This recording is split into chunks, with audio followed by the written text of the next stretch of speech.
For fun, the concert hall was quiet, in the way only rich places ever were. Not peaceful, not calm, just controlled. Crystal chandeliers hung like frozen tears from the ceiling. Rows of velvet seats waited patiently, untouched, as if even dust wasn't allowed to land without permission. On the stage sat a 9-foot Steinway grand piano, polished so perfectly it reflected the ceiling lights like a black mirror, and beside that piano stood Victor Langston, world-famous pianist. International award winner, a man whose fingers were insured for more money than most families would see in a lifetime. Victor adjusted the cuffs of his tailored suit and glanced toward the side entrance of the hall, irritation flickering briefly across his face. "How long does it take to mop a hallway?" he muttered. Behind him, his assistant Clara shifted uncomfortably. Mr. Langston, the janitor, said he needed a few more minutes. "His son is with him." Victor exhaled sharply. "I said he could watch. I didn't say they could delay rehearsal." Clara hesitated. "The boy, he's disabled." Victor paused, then shrugged lightly. All the more reason not to hover. At that exact moment, the side door creaked open. A tall black man stepped inside, wearing a faded Navy janitor's uniform, mop bucket still in hand. His shoulders were broad but tired, the kind of tired that didn't come from one long day, but from years of being invisible. This was Elias Carter. Behind him walked a boy of about 13. The boy's movements were careful and even. One leg dragged slightly, supported by a metal brace that peeked out from beneath his pant leg. His right hand twitched faintly at his side, fingers curling inward as if remembering pain they didn't want to forget. But his eyes were alive, deep, focused. Locked on the piano, Elias lowered his head respectfully. "Sorry, sir. I'll be quick," Victor waved dismissively. "Just keep to the back." Elias nodded and guided his son toward the last row of seats. "Stay here, Noah," he whispered. "I'll finish up." Noah didn't answer. He couldn't stop staring. The piano wasn't just an instrument to him. It was a language, a memory, a place where his body didn't betray him. Victor sat down at the bench and began warming up. His fingers danced effortlessly across the keys, filling the empty hall with confident, practiced brilliance. Every note was technically flawless. Clara smiled. "Perfect as always." Victor stopped abruptly, his brow furrowed. "Did you hear that?" he asked. Clara blinked. "Hear what?" Victor listened again. A sound echoed faintly offbeat, unsure, but undeniably musical. Someone was playing along. Victor turned sharply toward the back rows. Noah's hands were moving. Not on a piano. On his knees, left hand tapping rhythm, right hand tracing invisible keys in the air. His lips moved silently, counting measures, anticipating changes before Victor played them. Victor stood. "Hey," called out, annoyance edged with curiosity. Kid Elias froze mid-mop. "I'm sorry, sir. I wasn't talking to you," Victor said, eyes locked on Noah. "The boy. What's he doing?" Noah looked up slowly. He didn't look embarrassed.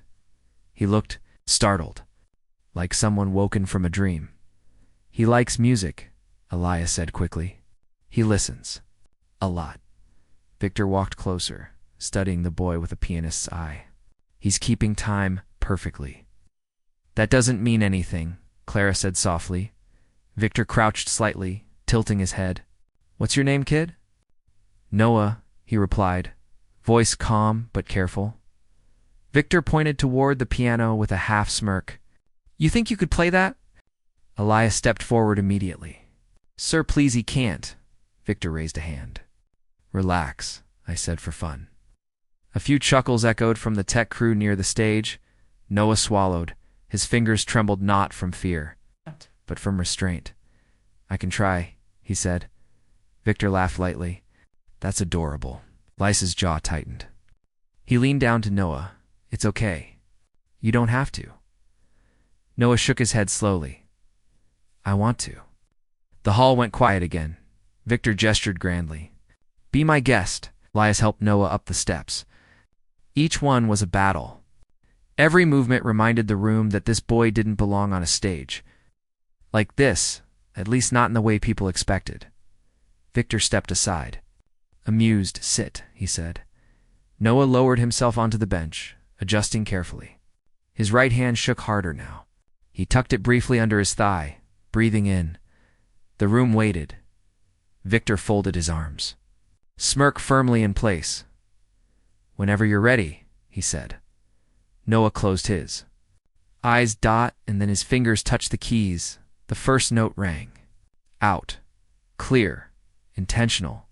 Perfectly. Placed. Victor's smile vanished. Because the boy hadn't started with something simple. He started with Victor's own composition, and he was playing it better. The tech crew stared. Clara's mouth fell open. Ilias's breath caught painfully in his chest. Noah played like someone who had waited his entire life to speak and finally found a voice loud enough to be heard. Victor took a step back. "No," he whispered. The boy's injured hand began to move too stiff, imperfect, but guided by something deeper than muscle, memory, truth, pain. The music swelled, filling the hall with emotion Victor hadn't felt in years. And then Noah missed a note. Just one. Victor's smirk returned, relief flickering. "There it is," he said under his breath. But Noah didn't stop. He transformed the mistake, reshaped it, bent it into something new, something better. Victor's hands clenched into fists, because in that moment, he realized something terrifying. This wasn't a trick. This wasn't luck. This boy wasn't playing for fun. He was revealing a truth Victor wasn't ready to face. And the music was only just beginning. Asterisk. The man who couldn't sell a patha. Final note didn't fade. It hung, suspended, in the air, like a question no one dared to answer. Noah's fingers rested on the keys, trembling not from weakness, but from restraint, as if the music inside him was still trying to pour out, and he was forcing it to stop. His chest rose and fell unevenly. The hall remained frozen. It's a kind of silence that presses against your ears until it hurts. Victor Langston didn't clap. He couldn't. His hands were locked at his sides, fingers curled tight, nails biting into his palms. His face, once polished with smug amusement, now looked stiff, almost carved from stone. Clara broke first. That was... Her voice cracked. "That was incredible," stagehand whispered.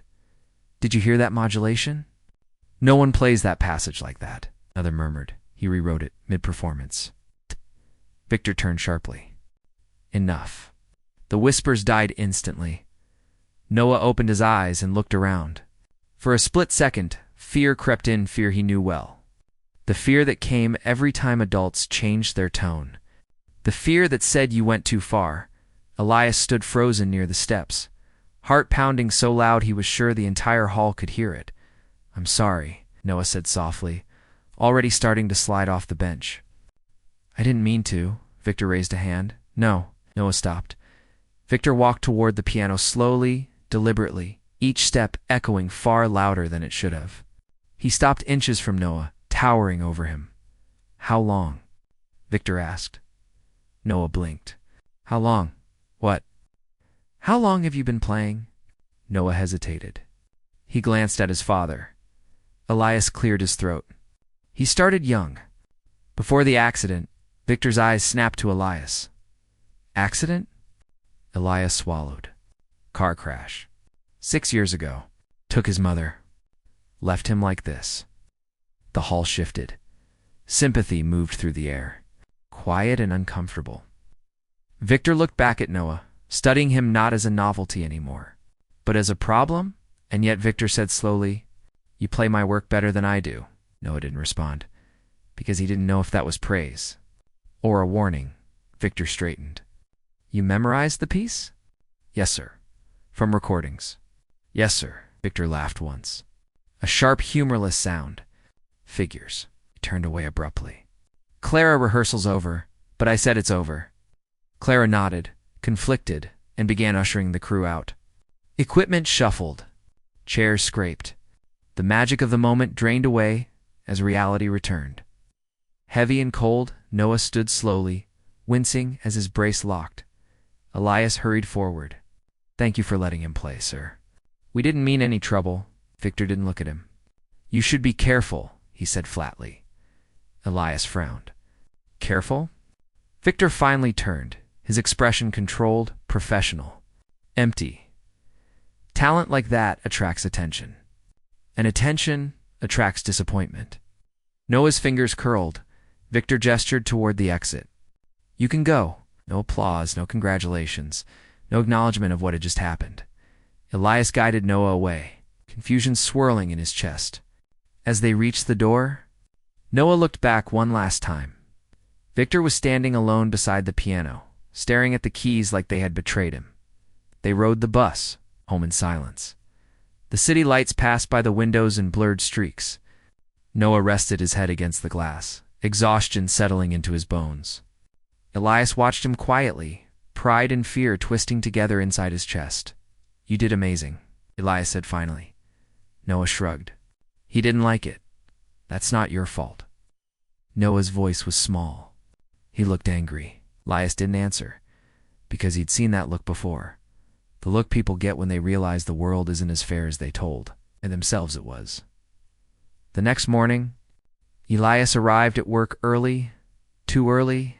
The building was still dark, the hallways echoing with his footsteps as he pushed his mop bucket along. He liked the quiet. It was the only time the building felt like it belonged to people like him, Elias. The voice stopped him cold. He turned. Clara stood near the elevator, arms folded, expression unreadable. "Mr. Langston wants to see you," she said. Elias's stomach dropped. "Is something wrong?" She hesitated. "I don't know." Victor's private office was nothing like the concert hall. Smaller, darker, controlled. Victor stood by the window, hands clasped behind his back, staring out at the city. "Sit," he said without turning. Elias sat. Victor finally faced him. "Your son is gifted." Elias nodded cautiously. "Yes, sir, but he's undisciplined." Elias frowned. "He practices every day, even through pain." Victor waved a dismissive hand. "Raw talent is meaningless without guidance." Elias leaned forward slightly. "Are you saying I'm saying," Victor interrupted, "that if your son is going to play, he should do it properly?" Hope flared dangerously in Elias's chest. "I can arrange lessons," Victor continued. "Access, exposure, things you could never provide." Elias's hands trembled. That would mean everything to him. Victor stepped closer, lowering his voice. "On one condition?" Elias swallowed. "Anything." Victor's eyes hardened. "I control it. Performances, repertoire, public appearances. Your son does not play my compositions again unless I approve." Elias stiffened. "Why?" Victor smiled thinly. "Because the world isn't ready for a janitor's son to outshine a master." Silence fell between them. Elias stood slowly. "My son isn't your property," he said quietly. Victor's smile vanished. "Then he will remain nothing." Elias felt the weight of the words like a hand on his throat. He turned to leave. "Elias," Victor called after him. "Think carefully. Opportunities like this don't come twice." Elias didn't turn back. That evening, Noah waited by the door. "How was work?" he asked. Elias forced a smile. "Fine." Noah studied him. "You're lying." Elias sighed and sat heavily. "He offered you lessons." Noah's eyes lit up then, dimmed, and he wants to own your music. Noah was quiet for a long time. Then he said, "I don't want to be famous." Elias looked at him. "You don't." Noah shook his head. "I just want to play." Without feeling small, Elias pulled him into a hug, careful of the brace. "You won't always be small." But even as he said it, Elias knew something had changed. Because men like Victor Langston didn't let threats go unanswered. And somewhere in the city, Victor was already making calls that would decide whether Noah Carter ever touched a piano again. Asterisk the silence they tried to serede.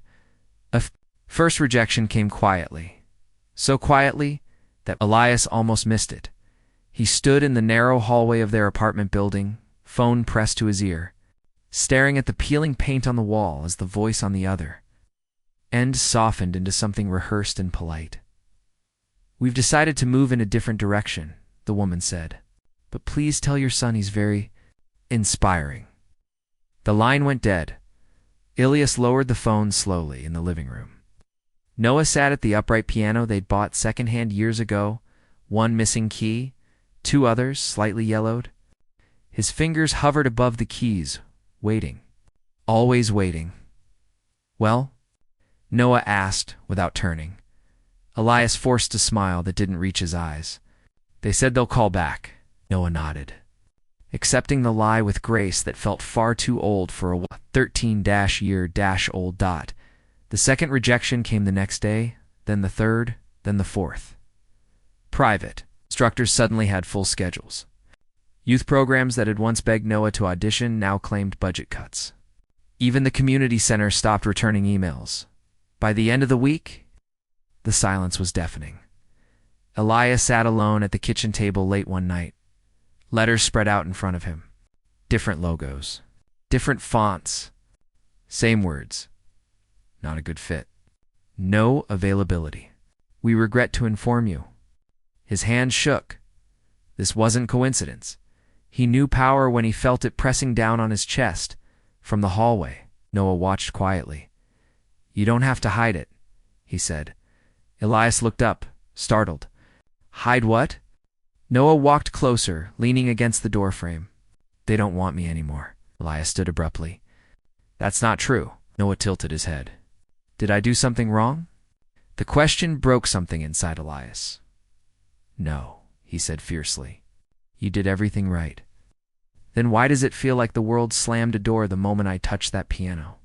Elias had no answer, because the truth was crueler than anything he wanted to say. Across the city, Victor Langston sat in a leather chair, phone balanced between his shoulder and ear. Swirling amber liquid in a crystal glass? "Yes," he said calmly. "I'm sure. He's complicated." He listened, then smiled faintly. "Exactly. Liability." He hung up and leaned back. Shalank Victor told himself he wasn't cruel. He was practical. The world of classical music was built on hierarchy, legacy, control. It survived because boundaries were enforced. And if he let a janitor's son disabled unpredictable become a symbol? No. That wasn't injustice. That was preservation. His assistant Clara stood in the doorway, arms crossed. "You're blacklisting a child," she said. Victor didn't look at her.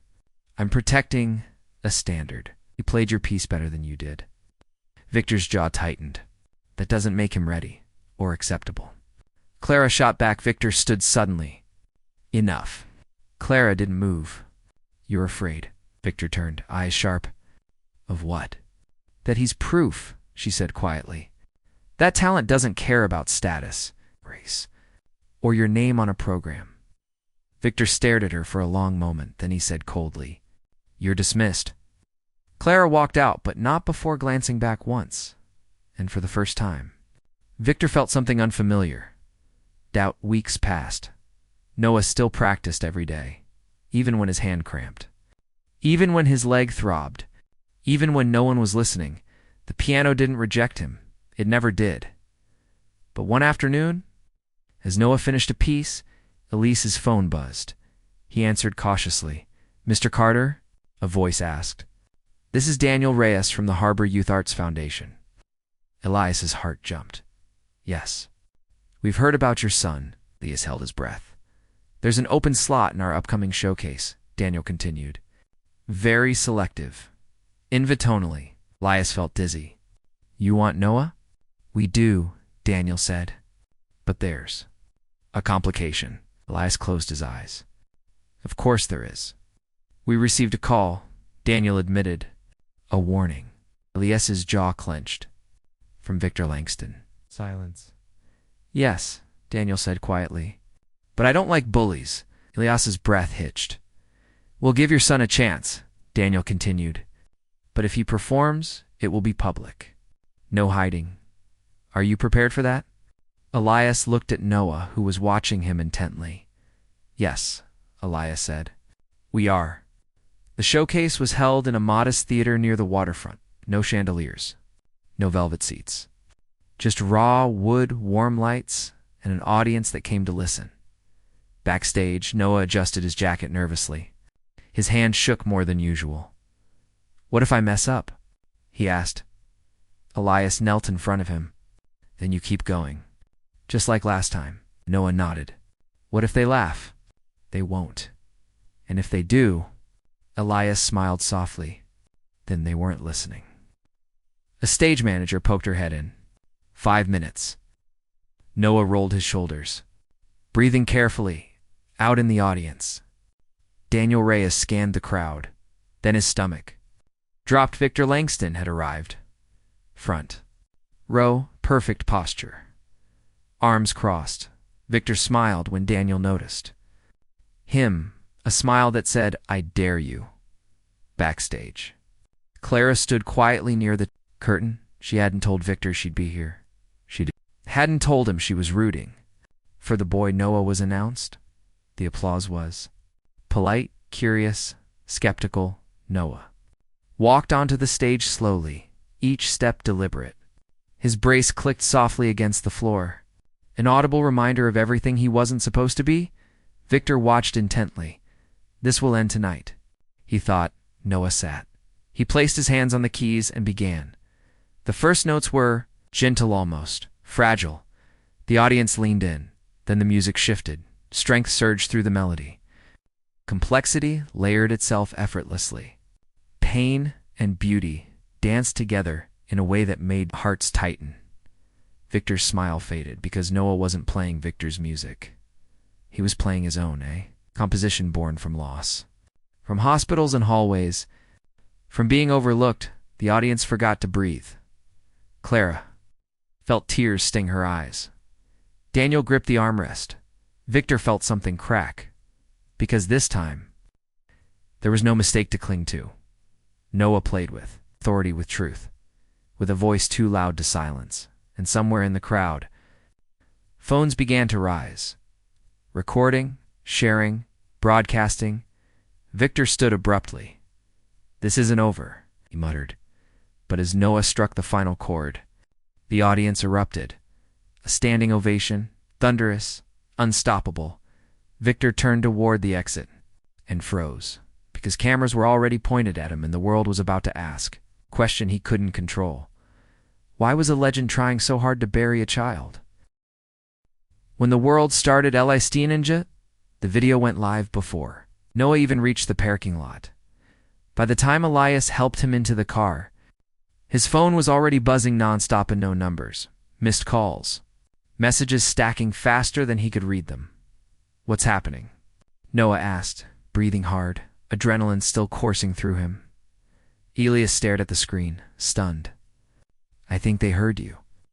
Inside the theater, Daniel Reyes stood frozen as well, watching his tablet refresh again and again. Views climbed by the thousands. Comments poured in from across the world. "Who is this kid?" That emotion, I felt it in my chest. Why haven't we heard him before? And then the question that wouldn't go away, is this the boy Victor Langston tried to silence? Victor knew the moment control slipped from his hands. He sat in the back of his car. City lights sliding across the tinted windows, his phone buzzing on the seat beside him. He didn't pick it up. He didn't need to. He could already imagine the headlines forming, the narrative twisting beyond his reach. He'd built his career on mastery of music, of image, rooms filled with people who never dared challenge him, and now a child had done it without saying a word. "No," Victor whispered. "This can still be fixed." The next morning, Noah woke to chaos. Elias stood in the kitchen, phone pressed to his ear. Sweat on his brow, despite the early hour. "Yes," Elias said. "Yes, that's him." "No, we don't have representation." Please slow down." He hung up and leaned against the counter. Noah wheeled himself closer. "Dad?" Elias laughed breathlessly. "They want interviews, scholarships, conservatories." Noah's stomach flipped. "All of them." Elias nodded. "From here to Europe." Noah stared down at his hands. These same hands that doctors once said would never move with precision. A GAIN. A knock sounded at the door. Elias opened it. Cautiously, Clara stood there. I hope this isn't too forward, she said, holding up her phone, but you're impossible to ignore now. Noah's eyes widened. You're his assistant. Clara shook her head. Not anymore. She stepped inside and lowered her voice. Victor's panicking. He's calling in favors, trying to reframe the story. He'll say he discovered you. Elias's face darkened. He tried to bury my son, Clara said, and that's why I'm here. She pulled out a folder. Inside were emails, contracts, recorded calls. Proof he's done this before. Talented kids who didn't fit his narrative. He shuts doors, then claims credit later. Noah felt something cold settle in his chest. He wants to own me. Clara met his gaze. Only if you let him. Victor made his move that afternoon. A press release hit every major arts outlet. Victor announces mentorship program for exceptional young talent. Noah's name sat neatly inside the article. Discovered, guided, nurtured. Elias slammed the laptop shut. He's rewriting history. Noah's hands trembled. People will believe him. Clara shook her head. Not if you tell the truth. Elias hesitated. He's powerful. So are you, Clara said. You just don't know it yet. The live interview was scheduled for that night. Victor sat beneath bright studio lights. Face composed, voice smooth. I've always believed in lifting young artists, he said. Hands folded gracefully. Noah is special. I saw it immediately. The host smiled. Some say you tried to stop him from performing. Victor chuckled softly. Misunderstandings. In the arts, discipline can feel like rejection. Across the city, Noah watched from the couch. That's not what happened, he whispered. Elias turned to him. Then say it. Noah's breath caught. On camera? Yes, the phone rang. Daniel Reyes. We can go live, he said. Right now. Noah looked at his father, at Clara.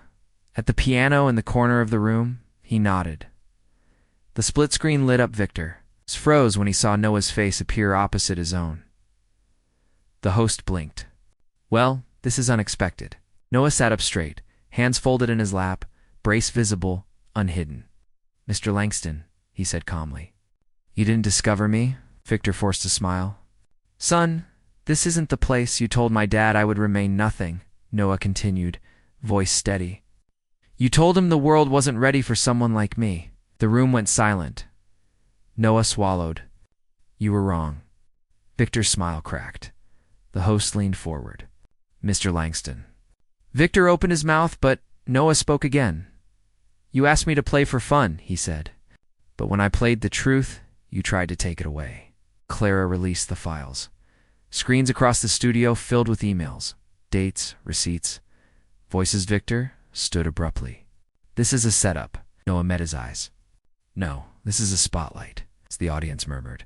The host cleared his throat. Mr. Langston, would you like to respond? Victor said nothing, because for the first time in his life, the silence wasn't his to control. Asterisk the music that couldn't be silenced, end of story. The silence on the broadcast lasted only 3 seconds. But in those 3 seconds, Victor Langston's entire empire began to collapse. The host shifted uncomfortably in his chair, eyes darting between the screens now filled with emails, timestamps, and audio transcripts. Social media erupted in real-time comments, flooding faster than moderators could keep up. He tried to erase a child. This is abuse of power. Talent doesn't belong to the elite. Victor straightened his jacket, but his hands trembled. For the first time in decades, the practiced calm failed him. I've done nothing illegal, he said sharply. This is an emotional narrative being used to destroy a career. Noah listened carefully. Then he spoke not louder, not angry but clear. I don't want to destroy you, Noah said. I want to be free of you. The words landed harder than any accusation. The host leaned forward. Noah, what do you want now? Noah thought of hospital rooms, of hallways mopped at dawn, of a piano that never judged his hands. I want to play, he said. Without permission, the backlash was swift. By morning, Victor's mentorship program was suspended. Sponsors issued statements pending investigation. Several young musicians came forward with eerily similar stories. Doors closed, opportunities vanished. Careers strangled before they began. Clara watched the news from a cafe across the street from Elias and Noah's apartment. She felt relief, not joy, relief because justice didn't feel like celebration. It felt like something heavy finally being set down. Victor sat alone in his penthouse, the city he once ruled humming below him without concern. His phone lay face down, silent for the first time in years. He stared at his piano, touched the keys, and heard nothing. Not because the instrument was broken, but because the music was gone. 2 weeks later, Noah stood backstage at a concert hall far larger than the first. This one wasn't polished with intimidation. It buzzed with anticipation. Daniel Reyes adjusted Noah's jacket. "Full house," he said softly. "Standing room only?" Noah nodded, nerves fluttering in his chest. "Are you sure they're here for me?" Daniel smiled. "They're here for the truth." Elias stood nearby, eyes shining. "Your mother would have loved this," he said. Noah closed his eyes for a moment. "I think she's listening." Claire approached, holding a program front page. Noah Carter, composer, and Pianist, no asterisks. No footnotes. No ownership. "You don't owe anyone anything," Clara said. "But the world could use what you have." Noah took a deep breath. "Then let's give it to them." When Noah stepped onto the stage, the applause wasn't polite. It was earned. He walked carefully to the piano. Every step, a reminder of how far he'd come. Not just across the stage, but through doubt, pain, and silence. He sat. The hall quieted. Noah lifted his hands and played. The music wasn't angry. It wasn't vengeful. It was hopeful. Notes rose and fell, like breathing, like survival. The audience leaned in, not because they were witnessing a prodigy, but because they were witnessing truth. A boy who had been told he was too much and not enough at the same time. A father who cleaned floors so his son could dream. A world learning, slowly, painfully, to listen. As the final chord echoed, Noah let his hands rest. He didn't rush. He didn't hide. The applause came like a wave. "People," stood some cried. Elias covered his mouth. Overwhelmed, Noah looked out into the crowd and smiled, not because he'd won, but because he'd been heard months later. Noah returned to the modest upright piano in their living room. Same chipped keys, same familiar creak of the bench. But everything felt different. He played softly, experimenting, shaping new melodies. Elias watched from the doorway. Elias said. "You changed a lot of lives." Noah shrugged. "I just played." Elias shook his head.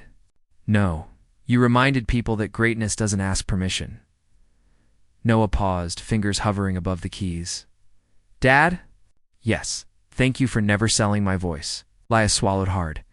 "Thank you for using it." Across the city, in a quiet room stripped of prestige, Victor Langston watched a replay of Noah's performance on a small screen. No commentary, no praise, just music.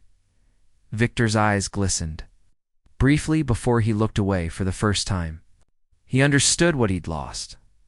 Not power, but purpose. The last note faded, but the story didn't.